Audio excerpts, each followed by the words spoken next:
Nous avions parlé toute cette semaine, vous avez vu un peu, on était resté dans 2 Samuel, chapitre 3, on avait lu hier sur la femme qui a vécu le miracle de l'huile. On avait cité un verset dans Luc chapitre 10, et je voudrais revenir sur ce verset. Luc chapitre 10, c'est le verset 17.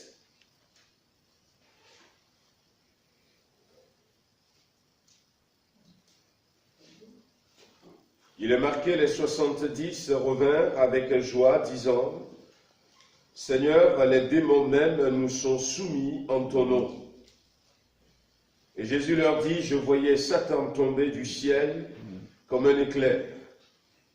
Voici, je vous ai donné le pouvoir de marcher sur les serpents et les scorpions et sur toute la puissance de l'ennemi, et rien ne pourra vous nuire.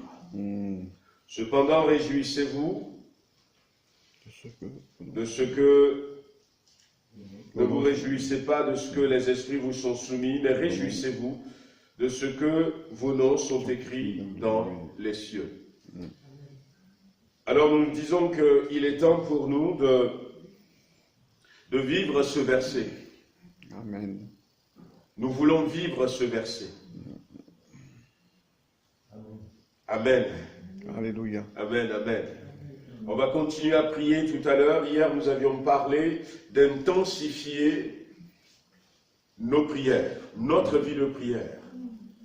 Nous avions dit que nous devons habiter la prière. La prière doit être une demeure pour nous.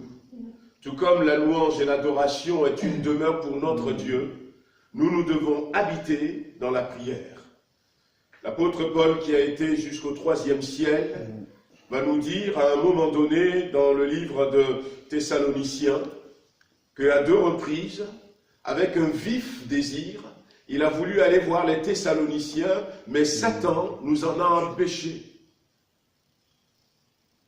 Donc si quelqu'un qui a été jusqu'au 3e ciel peut être empêché par Satan, on comprend pourquoi il va nous dire, et surtout dans le livre des Thessaloniciens, il va leur donner ce conseil, priez sans cesse. Après leur avoir dit que Satan m'a empêché, moi, Paul, et ceux qui sont avec moi, de venir vous voir. Il leur montre un moyen pour qu'eux puissent résister le diable, dépasser le diable, la prière sans cesse. Et la prière sans cesse, ce n'est pas prier 24 heures sur 24, mais je trouvais cette illustration en disant habiter dans la prière. Habiter dans la prière. Et nous voyons que nous avons beaucoup diminué dans notre vie de prière. Je disais hier qu'il y a des chrétiens qui ne prient pas le soir avant de se coucher. Certains qui ne prient pas le matin pour remettre la journée entre les mains du Seigneur. Il y en a même qui ne prient pas, rend grâce avant de manger. Toutes ces habitudes se sont perdues un tout petit peu. Mais dans la prière, nous voyons qu'il y a des succès. Et j'ai cité l'exemple de Jésus qui, lorsqu'il a été baptisé, c'est ça qui a fait la différence. Tout le monde venait se faire baptiser. Jésus aussi a été baptisé. Il n'y a rien de particulier, ce n'est pas parce qu'il est enfant de Dieu. Mais la Bible nous dit bien que, alors qu'il priait, les cieux s'ouvrirent. Les cieux s'ouvrirent. Et le Saint-Esprit est descendu. La voix de Dieu s'est fait entendre, parce qu'il a commencé à prier. C'est quand il priait sur la montagne, j'ai rappelé ça hier, la montagne de Tabor. Luc l'a bien précisé dans Luc chapitre 9, pendant qu'il priait, il a pris Jean-Jacques et Pierre avec lui pour aller prier sur la montagne. Et pendant qu'il priait, son aspect a été changé, transformé. Et nous, dans nos prières, il faut dépasser ces prières. Alors, j'avais donné l'exemple quand je faisais les travaux chez moi, où on a voulu faire une ouverture, créer une fenêtre. Alors j'ai dit, c'est du pisé, c'est de l'argile. Alors je prends mon marteau, il n'y a rien. Rien ne fait. Heureusement qu'il y avait Nathan qui m'a dit, non, écoute, le marteau, ça ne peut rien faire. Et nous avons des prières comme ça, en face de situations, et ces prières ne peuvent rien faire. Et même si je reste là, je le fais, aujourd'hui je suis convaincu que je resterai là-bas peut-être un mois, je ne ferai pas le trou avec mon marteau. Alors il a dit, il faut un perforateur, il faut un marteau-piqueur. Et il a fallu tenir ce... C'est pas comme ça, non. Alors on était fatigué, mais il faut y aller. Il faut y aller jusqu'à ce que on puisse avoir la percée. Et il faut que nous rentrions dans cette prière. Si nous voulons voir la France sourire. La prière que je compare à ces marteaux-piqueurs, à ces perforateurs. Alors c'est vrai, on était fatigués. Avec Nathan, quand on était rentré, très très bien fatigué.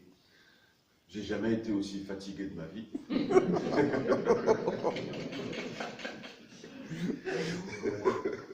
Le jardin, j'ai du repos. Mais bon, le résultat est là.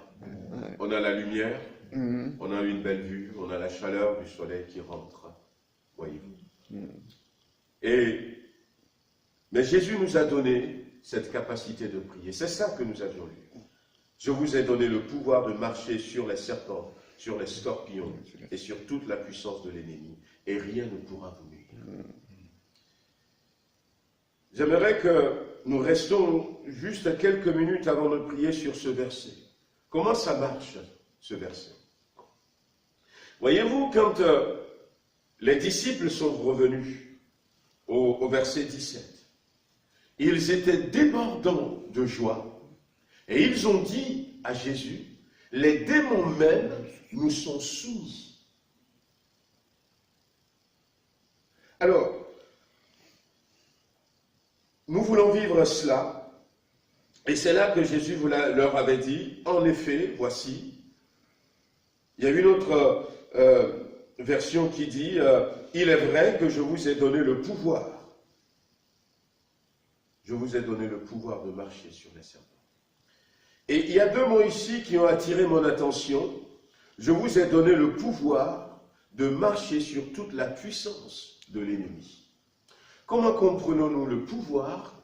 Comment comprenons-nous la puissance? Alors j'ai vérifié dans plusieurs versions de la Bible, et quelles que soient les versions, ils ont utilisé deux mots différents. Ils ont utilisé deux mots différents. Ils n'ont pas, aucune version de la Bible n'a expliqué « Je vous ai donné le pouvoir de marcher sur le pouvoir de l'ennemi » ou « Je vous ai donné la puissance de marcher sur la puissance de l'ennemi ». Donc, ce qui est clair que dans l'original, ce n'est pas le même mot. Ce n'est pas la même chose que Jésus veut dire. Ce qu'il nous a donné et la puissance de l'ennemi, c'est deux choses différentes. Et des fois, nous pensions que, nous ne pouvons pas marcher sur la puissance de l'ennemi parce que nous ne ressentons rien. Parce que nous ne sentons pas en nous que nous sommes forts. C'est vrai que le mot puissance qui est donné par Jésus à l'ennemi, vous pouvez marcher sur toute la puissance de l'ennemi. Ce mot puissance nous parle de miracles, nous parle aussi de pouvoir, nous parle de choses extraordinaires. Et quelque part, c'est vrai que le diable fait aussi des miracles. Nous parle de force. Une des synonymes de ce mot puissance, c'est la force. Le diable a une certaine force. Et on pense qu'il faut être très fort avec Jésus pour vaincre le diable.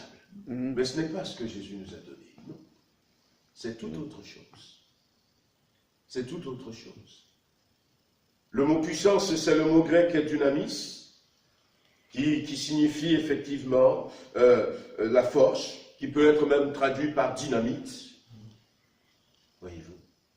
Mais le mot pouvoir, c'est éousia. C'est le même mot qui dit autorité. Et en réalité, Il y a des versions qui l'ont traduit comme ça. Voici, je vous ai donné l'autorité sur toute la puissance de l'ennemi. L'autorité, c'est quoi? Je prends par exemple une machine, une pelleteuse, qui, avec son conducteur, pour enlever les dalles devant.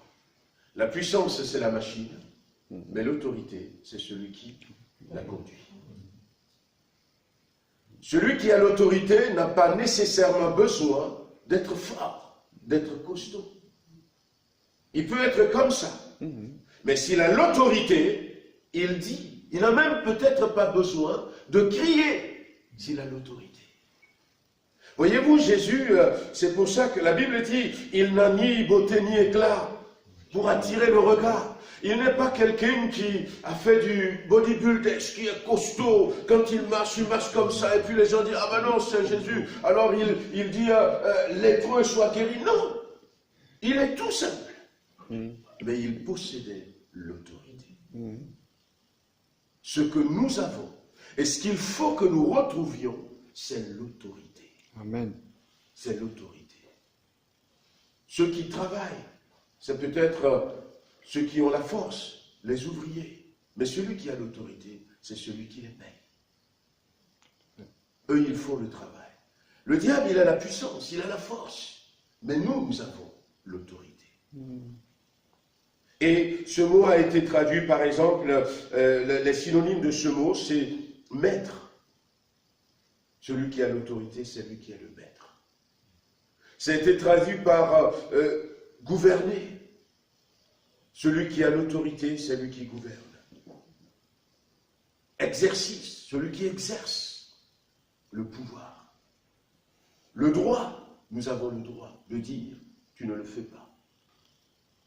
Tu ne le fais pas. Tu le lâches. Et c'est là où on voit la délivrance. Jésus ne crie pas. Lazare sort. Tu le lâches. Et celui qui a la puissance doit savoir qui nous sommes. Qui nous sommes. Voyez-vous, c'est ce que Jésus nous a donné, l'autorité. Et l'autorité a un talon d'Achille. Ça se retrouve dans Luc chapitre 10, versets 17 et à 19 que nous avions lu. L'autorité, c'est le droit d'exercer la puissance. Le diable, il a la puissance, mais il n'a pas l'autorité. Alors il fait ce qu'il veut avec. Mais l'autorité nous donne le droit d'exercer la puissance. L'autorité nous donne le droit de canaliser la puissance de l'ennemi, de commander, d'ordonner. Et ce dont nous avons besoin, c'est retrouver notre statut, notre identité. Quand les disciples sont revenus, ils ont dit, les démons nous sont soumis. Si on dit quelque chose, les démons le font. Et Jésus va leur dire, c'est parce que je vous ai donné l'autorité. Je vous ai donné l'autorité. Est-ce que nous comprenons bien? Ce n'est pas parce qu'ils étaient partis ce jour-là en étant les plus saints des saints. Ce n'est pas parce qu'ils ont jeûné pendant 17 jours, 18 jours avant d'aller. Même si ces choses font partie de la vie chrétienne. Ce n'est pas parce que Jésus va leur révéler. Ce n'est pas parce que, eh bien, allez, demain, même si c'est important, s'il faut le faire, demain on va sortir, on va aller dans la rue, toute la nuit il faut prier. Ce n'est pas parce que vous avez fait ça. Ils ont fait peut-être beaucoup de choses. Et si on fait ces choses, c'est bien. Ça fait partie de la vie chrétienne. Mais Jésus leur dit, si les démons vous sont soumis, c'est parce que je vous avais donné l'autorité. Je vous avais donné l'autorité. Est-ce que nous l'avons, l'autorité? Jésus, la Bible dit que les gens étaient frappés par sa doctrine. Non, il n'avait pas eu de doctrine, car il enseignait comme ayant autorité, et non pas comme les scribes. À un moment d'autre, ils disent, mais tous furent saisis de stupéfaction. Ils se demandaient les uns les autres, mais qu'est-ce que ceci? Une nouvelle doctrine? Il commande avec autorité, même aux esprits impurs, et ils lui obéissent. Alors, c'est vrai que quand on est un peu fâché, des fois, on hausse le ton, on peut hausser le ton, mais l'autorité se ne trouve pas dans le ton.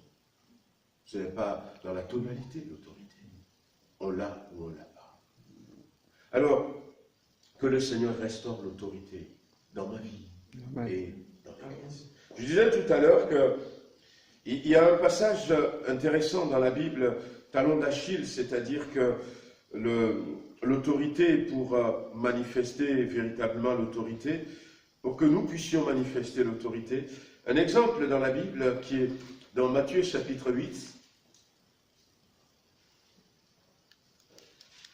un texte assez simple, mais riche d'enseignements pour nous aussi sur l'autorité.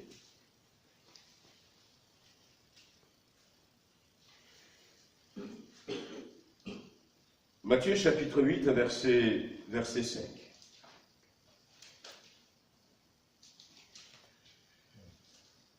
Comme Jésus entrait dans Capernaum, un centenier l'aborda, le priant et disant « Seigneur, mon serviteur est couché à la maison, atteint de paralysie et souffrant beaucoup. » Jésus lui dit « J'irai et je le guérirai. » Le centenier répondit « Seigneur, je ne suis pas digne que tu rentres sous mon toit, mais dis seulement un mot et mon serviteur sera guéri. Car moi qui suis soumis à des supérieurs, j'ai des soldats sous mes ordres, et je dis à l'un va, et il va, à l'autre viens, et il vient, et à mon serviteur fais ceci et cela, et il le fait. » Après l'avoir entendu, Jésus fut dans l'étonnement. Et il dit à ceux qui le suivaient, « Je vous le dis en vérité, même en Israël, je n'ai pas trouvé une aussi grande foi. » Et la suite, « Or, je vous déclare que plusieurs viendront de l'Orient et de l'Occident. » À l'époque, de l'Orient et de l'Occident. Et aujourd'hui, on dira quoi? Et seront à table avec Abraham, Isaac et Jacob dans le royaume des dieux, des cieux. Mais les fils du royaume seront jetés dans les ténèbres du dehors, où il y aura des pleurs et des grincements de dents.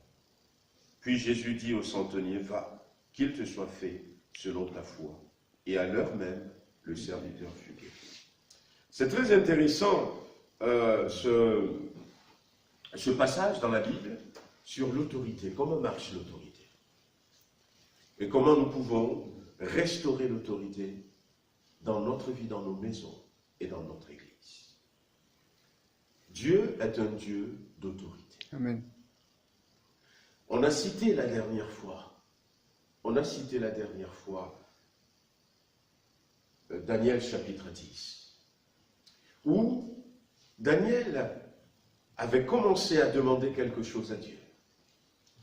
Alors, c'était les 21 jours de jeûne partiel qu'il faisait. L'ange Gabriel lui dira plus tard, dès le premier jour que tu as eu à cœur, Dieu m'a envoyé.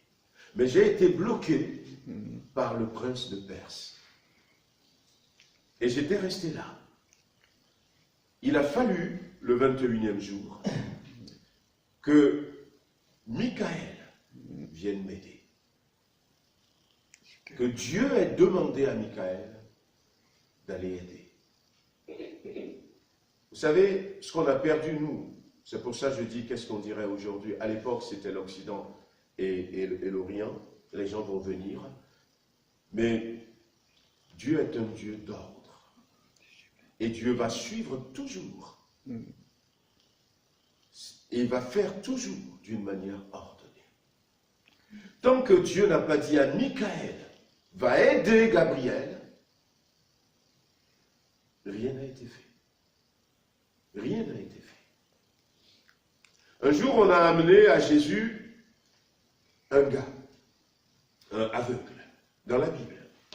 Et quand on lui a amené ça, vous trouverez ça dans l'évangile de Marc, on lui dit, impose-lui les mains pour le guérir. Ceux qui l'ont amené, Jésus, la Bible ne dit rien, Jésus prend l'aveugle par la main et le fait sortir de la ville. Et là seulement, Jésus ne va même pas lui imposer les mains, il va faire de la boue. Il va dire, est-ce que tu vois quelque chose? Lave les yeux.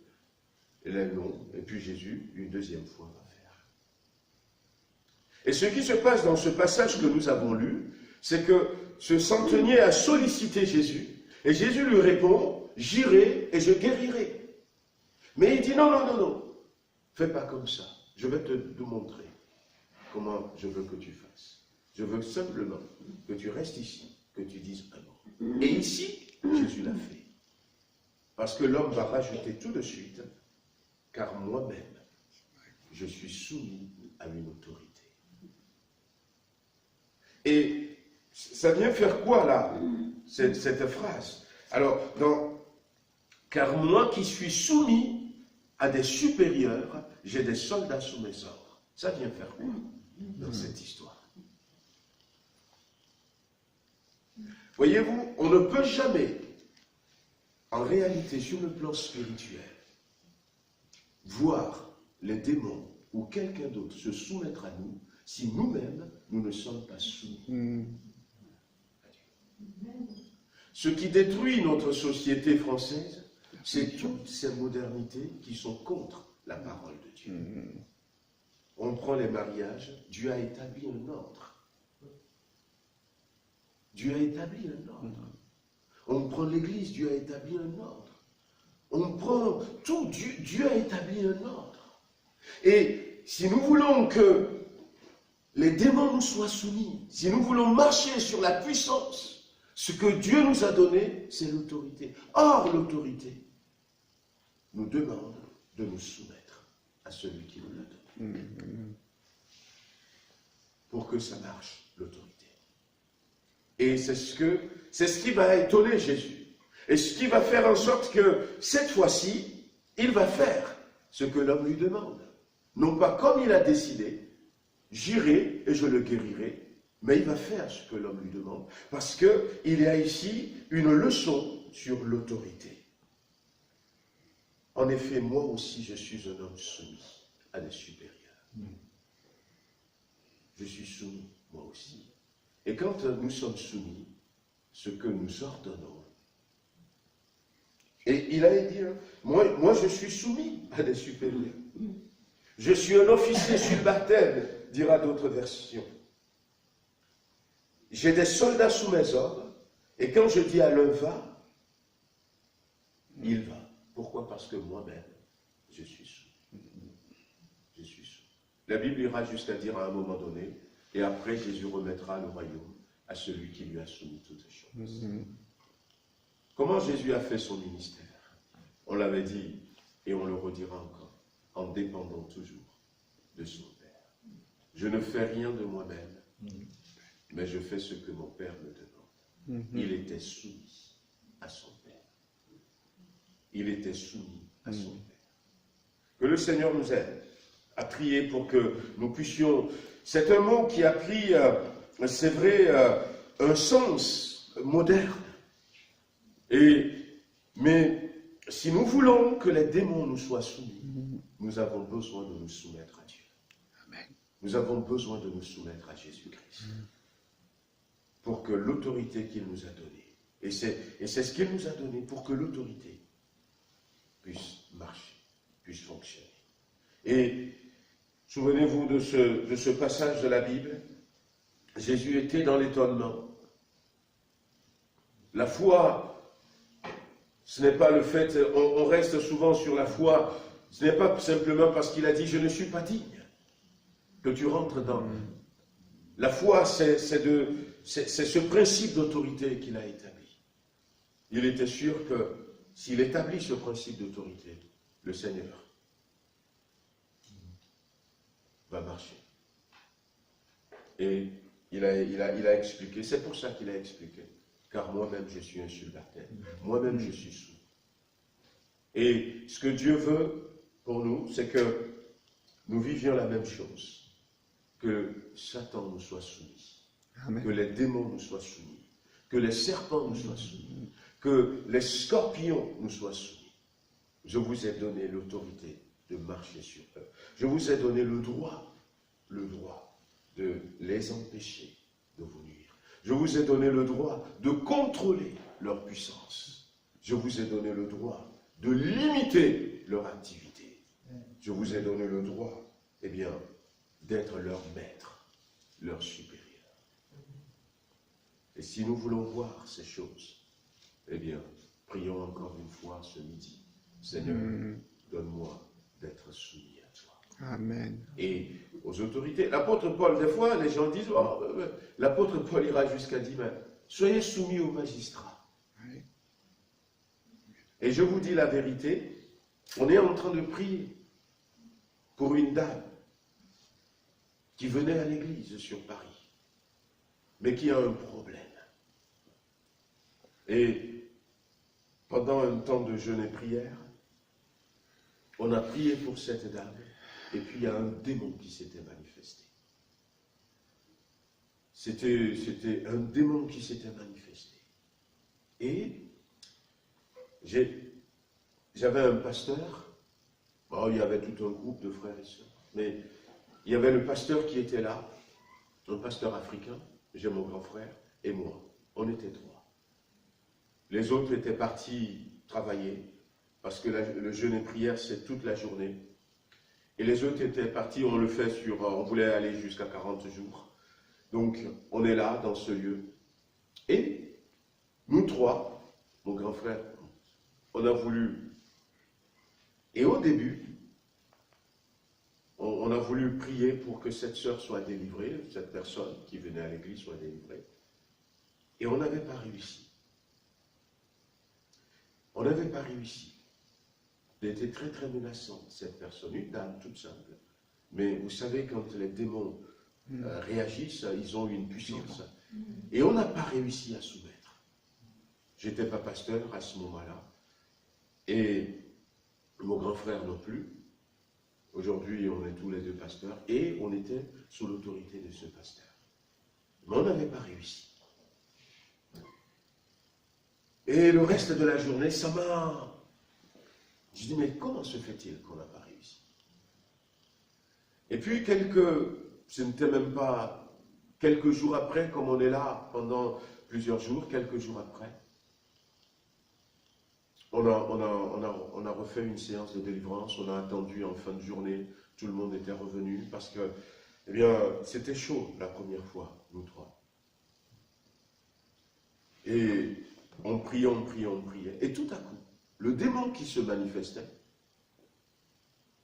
disait, avec une voix, c'est pas la voix de la dame, de la sœur, il disait au pasteur, sous l'autorité de qui on est, pasteur d'origine africaine congolaise, tu n'as aucun droit de me chasser parce que toi-même tu es dans ce pays de manière illégale. Tu es rentré dans ce pays avec le passeport de quelqu'un d'autre. Ce que nous ne savons pas. Et ça, l'ennemi le sait. Il n'était pas soumis aux règles d'entrer dans le territoire. Il n'était pas soumis aux règles d'entrer dans le territoire. Et à un moment donné, l'ennemi l'a sorti. Heureusement qu'il l'a sorti.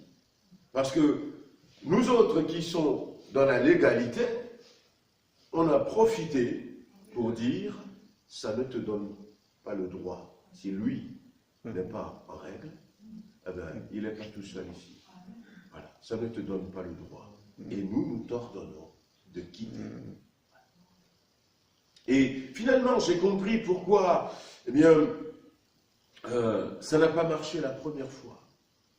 Et même qu'à ce moment-là, il y avait l'épouse, la jeune épouse de ce frère, pasteur, qui était aussi avec nous chrétiens, qui était avec nous. Alors, peut-être simple coïncidence, qui était aussi là, qui priait, tout ça. Alors, elle savait ça. Et pourtant. Et puis, moi, après, j'étais reparti au Togo, avant de revenir en France. Et elle avait accouché, hein, mais l'enfant était lourdement handicapé. Alors, je ne sais pas s'il y a un lien avec ça. Mais voyez-vous, quand nous ne sommes pas soumis aux autorités que Dieu a mis en place, ah ben parce que, alors des fois, nous, par exemple, on dit comme ça, eh bien, soumets-toi. Mais c'est vrai que ce mot a pris un autre sens. Ne donnons pas à ce mot le sens de... C'est-à-dire, quand on prêche dans les foyers, dans les foyers pour le mariage et le foyer, on explique aux hommes, en disant, votre femme, surtout aux Africains, peut-être aux Brésiliens aussi, non, je ne sais pas. Mais bon, votre femme, quand la Bible dit que votre femme vous soit soumise, ça ne veut pas dire qu'elle devienne, une serpillière, tout ça. On leur explique beaucoup voilà. Parce que c'est ce qui fait que nos sœurs ne veulent pas se soumettre, puisque, eh bien, certains ont compris le mot soumission comme ça. Mais pour autant, même, par rapport à ce que Pierre dira, elle va dire, mais soumettez-vous à Dieu.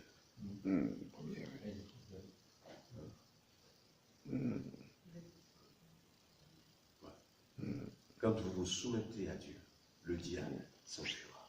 Donc on ne voit pas souvent l'importance de ce verset, mais ça a un lien avec l'autorité. En fait, il faut être timide devant Dieu pour avoir une vie droite. Sinon, je ne peux pas pratiquer l'autorité. Non, pas forcément, puisque je disais tout à l'heure que ces disciples, ils n'ont pas jeûné, ils n'étaient pas dans la sainteté, mais ils étaient soumis. Ils étaient soumis à Jésus-Christ. Ils étaient soumis à Jésus-Christ, tout simplement. Déjà, comment l'appelle-t-on, les règles que Dieu a mis en place, les respectons-les. Respectons-les tout simplement. Les échelons que Dieu a mis en place, par exemple, la Bible leur a dit, enfants, soyez soumis à vos parents. Et si la société aujourd'hui nous dit, eh bien, tu peux parler à ta maman n'importe comment, tu peux parler à ton papa n'importe comment, bon, c'est la société, mais ne demande pas à Dieu, par exemple, de t'utiliser pour chasser un démon. Ne demande pas à Dieu, par exemple, de te donner la capacité de vaincre certaines situations, tout simple. Ça ne va pas marcher puisque, eh bien, tu n'as pas respecté, eh bien, qu'on soit simplement dans le respect. Oui. Voilà. C'est des autres aussi. Il y a des versets dans la Bible, hein, c'est pas où la Bible dit, par exemple, soumettez-vous les uns aux autres. Soumettez-vous les uns aux autres, c'est la Bible ira jusqu'à dire. Et là, on voit la dimension de tous ces conseils que nous avons. L'apôtre Paul qui nous dit, par exemple, eh bien, ne vous estimez pas personnellement supérieur à l'autre. Oui, je pense que ce que le pasteur est en train de dire, pour éviter qu'on puisse penser qu'on a fait un effort, derrière cet effort-là, que les démons puissent soumettre à nous. C'est-à-dire que le pasteur est en train de dire quelque chose que cet principe d'autorité divine, c'est-à-dire que les disciples, en obéissant à Dieu tout simplement, et quand on obéit à Dieu, l'autorité de Dieu est sur nos vies, et que lorsqu'on va dire quelque chose, ça va se faire. Oui. C'est ça. C'est-à-dire que ça mérite, c'est pas un acte bénéfique parce que j'ai jeûné tel jour, j'ai fait ça tel jour, que ça va me donner la possibilité, quand je viens des démon, je soumets automatiquement. Donc, mais parce que j'obéis à Dieu et que ce que je dis, il ne faut pas faire. ça se C'est pas l'histoire de faire. Ouais. C'est ça, encore. C'est pas l'histoire de faire. Tu vois, par exemple, on avait dit, nous, il y avait un foyer, par exemple, qu'on avait suivi à un moment donné. Le monsieur n'était pas converti, la sœur était convertie. Et chez nous, en Afrique, les cultes, c'est pas à midi. Voilà, donc, et il y a toutes sortes de situations compliquées. Et quand la sœur rentre à la maison à midi et demi, à 1h des fois, le monsieur n'est pas content, donc il appelle la paix. Alors, dans un premier temps, elle dit, elle dit oui, en plus je prie pour qu'il se convertisse, et puis ben, les deux, et ça ne marche pas. Alors on lui a dit, ben, soumets-toi d'abord à ton mari. Soumets-toi à ton mari, et dans la soumission maintenant, ben, toi tu demandes à Dieu, si chaque fois tu lui résistes, eh bien quand tu vas demander à Dieu, il m'a dit, mais qu'est-ce que je dis, ben, dis-lui par exemple, écoute, peut-être que tous les dimanches, je ne vais pas rester à la maison pour préparer pour toi, passer le temps avec toi, mais tu peux certains dimanches quitter le culte très tôt. Tu peux même un dimanche par mois, si tu le souhaites, rester à la maison parce que, eh bien, il te demande de ne pas aller. Mais essaye de te soumettre à lui. Et elle avait fait ça un peu, mais pendant un temps. Et la situation s'est apaisée. Et puis on a dit maintenant, demande à Dieu de toucher son cœur. Et sa prière a été efficace. Mais c'est ce que je dis, moi. Actuellement, les amis, c'est quelque chose d'extraordinaire. J'ai pris une bonne leçon. J'ai compris certaines choses. Quand David est arrivé il y a un an, il voulait venir à la maison, je l'ai accueilli, j'ai dit, Seigneur, sors-le. S'il te plaît, beaucoup de douceur. Mais il avait son caractère, il avait ses problèmes. Et donc, je ne pouvais pas, moi, le sauver. C'était Dieu qui devait le sauver. Mais j'ai été soumise pendant de longs mois à David. J'ai eu tort. Ouais, parce que ça doit être le contraire. Parce que j'avais passé certaines fois, parce que j'étais tellement fatiguée par le climat qui m'a posé, que je ne venais pas à l'église. Et ça, j'avais tort. Mais j'étais vraiment fatiguée, physiquement, psychologiquement. Et depuis quelque temps, je dis, Seigneur, je vais à l'église. Là, avant de partir, je me dis à manger. Quand je n'ai pas le temps, je dis, tout ce qu'il faut dans le frigo, je vais à l'église. Et je m'en sens beaucoup mieux, parce que Dieu m'a dit, évangéliste, moi je m'occupe de ton fils. Et maintenant, il s'en occupe. Les choses changent.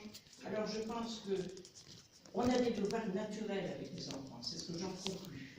On doit les aimer, mais c'est avant Dieu.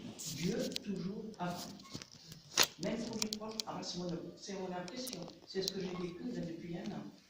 Et je ne regrette pas maintenant d'avoir écouté Dieu et de vouloir vivre encore plus avec lui. David, il est bien, actuellement. Un jour qui partira, quand Dieu voudra. Mais je veux dire, dans mon caractère, dans ma conscience, j'ai compris que j'avais fait des erreurs et je vais les rectifier. C'est ça, ouais. Je le ressens. Ouais, donc c'est ça un exemple concret. Quand elle avait compris, ben non, c'est pas à moi de me soumettre à mon fils, c'est pas l'homme. Je dois me soumettre plutôt à mon Dieu. Donc c'est pas être droit, c'est pas être parfait, mais c'est rentrer dans le principe de Dieu. Et les choses se déclenchent. Et les choses se déclenchent. Une fois, par exemple, dans la Bible, j'aime bien cet exemple comment l'appelle-t-on, de David. David était âgé, mais David avait annoncé que c'est Salomon qui va être un roi. Et puis, un autre de ses fils a décidé de s'autoproclamer roi.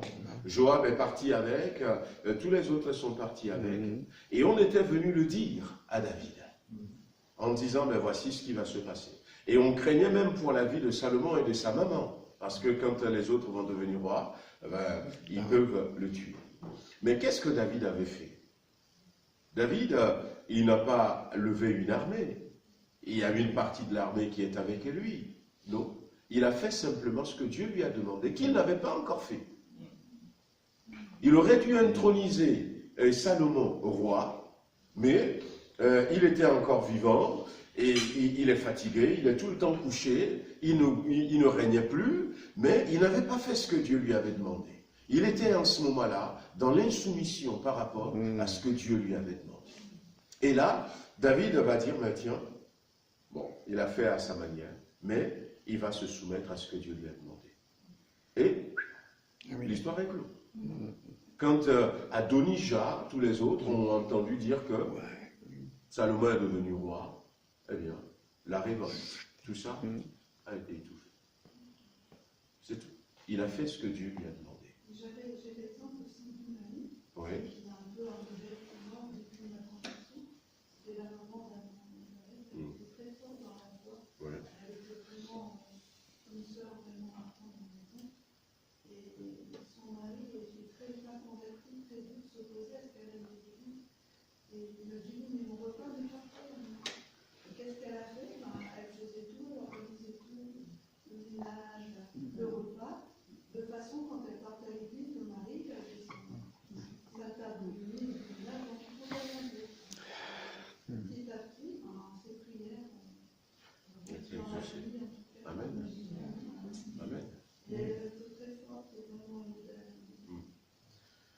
prier un peu?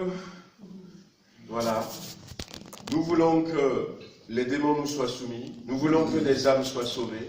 Que Christ rajoute toujours à l'Église. Mais aujourd'hui, pour terminer cette semaine d'évangélisation, je ne suis pas du tout resté sur le verset classique de l'évangélisation. Pardonnez-moi. Mais voilà. Prions pour que l'Église soit soumise à Christ. Amen. Amen. Et que nous-mêmes nous soyons soumis à Tout lui. à fait. Seigneur, midi.